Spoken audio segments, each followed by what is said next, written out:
గత కొన్ని రోజులుగా తెలంగాణ రాష్ట్రానికి సంబంధించి ఆత్మగా ఉన్నటువంటి సింగరేణి పైన కొన్ని కట్టుకథలు, కొన్ని రాతలు, కొన్ని లేఖలు, కొన్ని రివ్యూస్, అంతిమంగా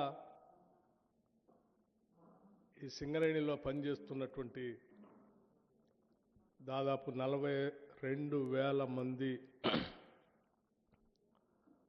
పర్మనెంట్ ఉద్యోగస్తుల్ని, ఇంకో 30,000 మందికి సంబంధించినటువంటి అవుట్సోర్సింగ్తో పనిచేస్తున్నటువంటి ఉద్యోగస్తులు మానసిక స్థైర్యాన్ని, మొరల్ని దెబ్బతీసేటట్టుగా దీనిపైన రకరకాల ప్రచారాలు, అపవాదులు ప్రచారం చేస్తూ ఉన్నారు. దీంట్లో ప్రధానంగా పెట్టుబడులు, కట్టుకథల విషపు రాతల రాధాకృష్ణ గారు లేపినటువంటి తెరతో ఈ కథనాలన్నీ మొదలైనవి.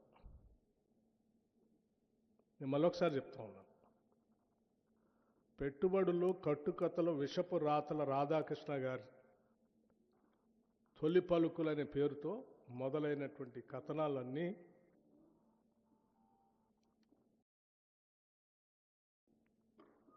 ఒక తప్పుడు ప్రచారం, రాష్ట్ర ప్రభుత్వం పైన కావాలని నిందలు మోపటం, ఊహాగానాలతో కూడినటువంటి కథనాలు రాయటం, ఆ కథనాల్ని అల్లిపుచ్చుకుంటూ రోజుకొక కథ వండి వార్చటం ఈరోజు జరుగుతూ ఉంది.